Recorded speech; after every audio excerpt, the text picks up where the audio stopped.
శ్రీమాత్రే నమ. జయ గురు దత్తాత్రేయ నమ.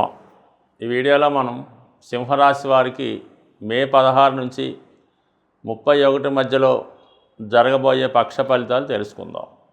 మరి ఒక విధంగా సింహరాశి వారికి ఈ పక్షం నుంచి తిరిగి మళ్ళా వారి యొక్క అదృష్టం స్టార్ట్ అయిందనే చెప్తాను. 11వ స్థానంలోకి గురుగ్రహ ప్రవేశంతో వీరికి ఉన్నటువంటి అన్ని సమస్యలకి పరిష్కారం జరుగుతూ ఉంటుంది. గురువు కారకత్వాలైనటువంటి ధనం, సంతానం, విజ్ఞానం, అదృష్టం, దైవబలం, పూర్వపుణ్యం ఇవన్నీ మీకు కలిసి రావడం వల్ల చాలా కాలంగా ఆగిపోయినటువంటి ముఖ్యమైనటువంటి పనులు కంపల్సరిగా తిరిగి పునఃప్రారంభం అవుతుంది. అలాగే మీ యొక్క ఆదాయం కూడా చాలా వరకు పెరుగుతుంది. ఇక్కడ 5వ స్థానాధిపతిగా 11వ స్థానంలో ఉంటూ పంచమాన్ని వీక్షిస్తున్నాడు. దాన్ని బట్టి మీలో ఉన్నటువంటి టాలెంట్కి తగిన ప్రతిఫలం దొరుకుతుంది. గతంలో ఏదో కారణం వల్ల మీ యొక్క పదవి ఏమైనా కోల్పోయి ఉంటే తిరిగి మీకు ఆ పదవి లభించే అవకాశం ఉంది. అలాగే మీ యొక్క సంతానంతో మీకున్నటువంటి విభేదాలు సమసిపోయి వారి దగ్గర నుంచి సంపూర్ణ సహాయ సహకారాలు లభించే అవకాశం ఉంది. మరి కొత్తగా వివాహమై సంతానం కొరకు ఎదురు చూస్తున్నటువంటి దంపతులకి ఇది ఒక వరం లాంటిది. మీ యొక్క ప్రయత్నాలు చేయడం వల్ల ఈ సంవత్సరంలో మీకు సంతానం కలిగే అవకాశం ఉన్నది. మీకు అష్టమాధిపతిగా లాభస్థితి, ఆకస్మిక ధనలాభం, వారసత్వ సంపద, మీ పెద్దవారికి ఏదైనా పదవి అంటే ఏదైనా గవర్నమెంట్ సంస్థలోనో ఎండోమెంట్స్లోనో రాజకీయ పార్టీలో మీ పెద్దవాళ్ళు ఏమైనా చేసి ఉంటే ఆ పదవి మీకు రావడానికి ఇది సరైనటువంటి సమయం. దేనికైనా ప్రయత్నం అన్నది అవసరం కాబట్టి మీ ప్రయత్నం చేయడం వల్ల మీ యొక్క జీవితాశయం నెరవేరడానికి సమయం ప్రారంభమైంది. ఇక మనకి ఇంచుమించుగా మే 18వ తారీఖు వరకు అష్టమ స్థానంలో రాహుగ్రహ సంచారం మరి సప్తమంలోకి రావడం జరుగుతుంది. అప్పుడు సాధారణంగా రాశిలో కూడా కేతువు ప్రవేశించడం వల్ల వైవాహిక జీవితంలో కొన్ని అనుకోని మనస్పర్ధలు రావచ్చు.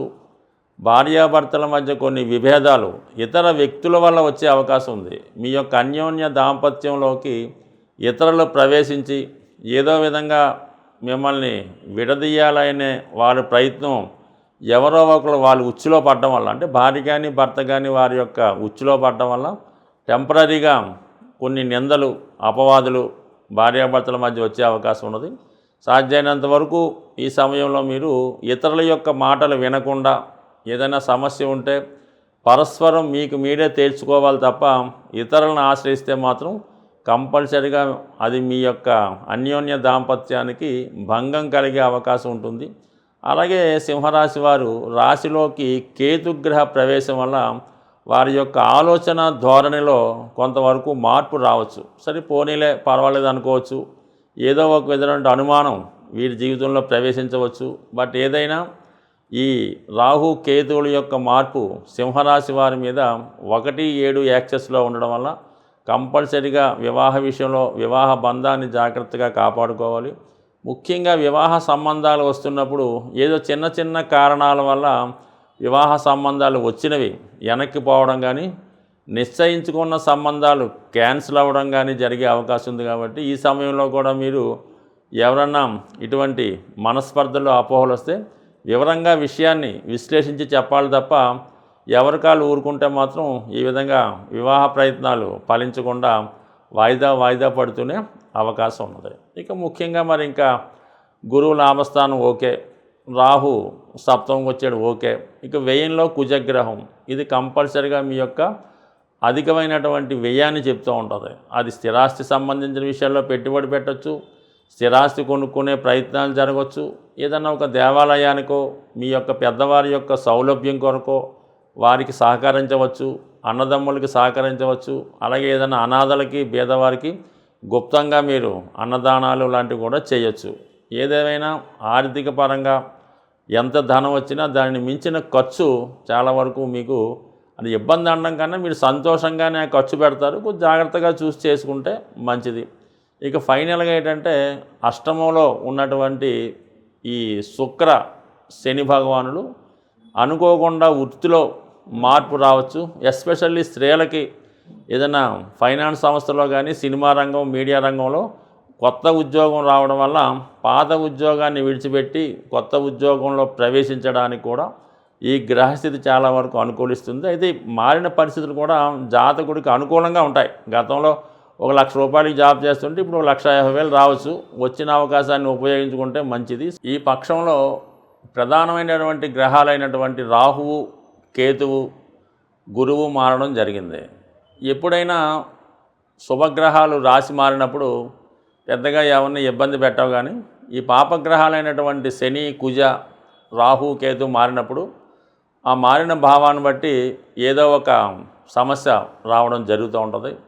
మరి ప్రధానంగా రాహు ఇప్పుడు రాశి స్వక్షేత్రంలోకి రావడం వల్ల రాహువు అత్యంత బలవంతుడై ఉంటాడు. అంటే రాహు ఎప్పుడు కూడా చెడు కార్యక్రమాలకి, అవినీతికి, సంఘ విద్రోహ చర్యలకి కారణం అవుతూ ఉంటాడు. కాబట్టి ఎవరి జాతకంలో అయినా సరే రాహు ఏదో విధంగా వాళ్ళని స్ట్రగుల్ చేయడం జరుగుతూ ఉంటుంది. మరి మారేడు కాబట్టి ముందుగా రాహు పెట్టే ఇబ్బందుల నుంచి బయటపడాలంటే కంపల్సరిగా రాహుగ్రహానికి పరిహారం చేసుకోవాల్సి ఉంటుంది. రాహుతో పాటు కేతువు కూడా ఉంటాడు కాబట్టి సాధ్యమైనంత వరకు మన అదృష్టవశాత్తు ఈ నెల అంటే ఈ పక్ష ప్రారంభంలోనే 16వ తారీఖున సంకష్టాల చతుర్దశి. ఆ చతుర్దశి రోజు వినాయకుడికి అభిషేకం కానీ, హోమం కానీ, ఏదైనా గరికతో అర్చన కానీ, ఏదో పూజా కార్యక్రమం చేసుకోవడం వల్ల దాని తర్వాత వచ్చే అమావాస్య రోజు కానీ, శుక్రవారం రోజు కానీ, ముఖ్యంగా అమావాస్య అయితే మంచిది.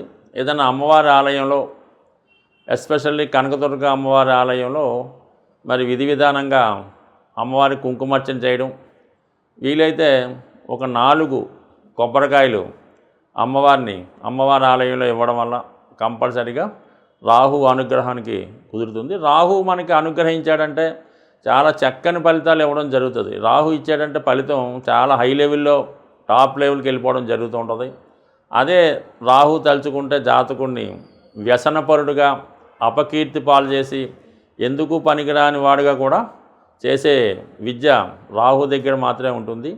గత జన్మలో మనం చేసుకున్నటువంటి పాపపుణ్య కర్మల్ని ఈ జన్మలో అనుభవించే విధంగా ఈ రాహుకేతువులు కార్మిక్ కంట్రోల్ ప్లాంట్స్గా ఉంటాయి. ఎప్పుడైనా రాహుకేతు మారినప్పుడు కంపల్సరిగా అటు విఘ్నేశ్వరుని, ఇటు అమ్మవారిని ప్రార్థించుకోవడం వలన రాహుకేతువుల అనుగ్రహం లభిస్తుంది. అయితే గురువు కూడా ఇప్పుడు మారాడు కాబట్టి ఏదన్నా ఒక పాపగ్రహం యొక్క ఫలితం, చెడు ఫలితం తగ్గడం ఎంత ఇంపార్టెంటో, శుభగ్రహాన్ని కూడా బలవంతంగా ఇంకా డెవలప్ చేసుకుంటే అవి ఇంకా శుభ ఫలితాలు ఇచ్చి ఈ పాపగ్రహ ఫలితాలని తగ్గించడం జరుగుతుంది. గురువు యొక్క అనుగ్రహం కావాలంటే కేవలం దత్తాత్రేయుడు, షిరిడి సాయిబాబా వారు, లేదంటే మీ యొక్క కులదైవం, మీ కులగురువు, మీకు విద్య నేర్పిన గురువు, వాటి అంతటికన్నా ఇంపార్టెంట్ మీ యొక్క జన్మనిచ్చినటువంటి తల్లిదండ్రులు. వీళ్ళని సేవించడం వల్ల, పూజించడం వల్ల గురుబలం పెరుగుతూ ఉంటుంది. ఇంకా ఈ అవకాశం లేని వారు ఇవన్నీ మన వల్ల అనుకుంటే మీరు ఏదన్నా ఒక గోశాలకు వెళ్ళి గోవుకి సేవ చేయడం కానీ, వ్యక్తిగతంగా రైతుల దగ్గర ఉన్నటువంటి గోవుకి శుభ్రంగా పూజాది కార్యక్రమాలు నిర్వహించడం వల్ల కూడా గురువు యొక్క అనుగ్రహం లభిస్తూ ఉంటుంది. వీటన్నిటికన్నా ఇంపార్టెంట్ ఏంటంటే తల్లిదండ్రులు ఏమైనా ఇబ్బందుల్లో ఉంటే వారికి ఎటువంటి ఇబ్బందులు లేకుండా వారికి కావాల్సిన సదుపాయాలు చేయడం వల్ల కూడా మీకు ఈ గురుబలం పెరుగుతుంది. గురుబలం పెరిగితే అన్ని గ్రహాలు కూడా మీకు అనుకూలమైన ఫలితాలు ఇవ్వడం జరుగుతూ ఉంటుంది. ఈ చిన్న పరిహారంతో మీ జీవితాన్ని బ్రహ్మాండంగా చక్కదిద్దుకుంటారని ఆశిస్తూ స్వస్తి.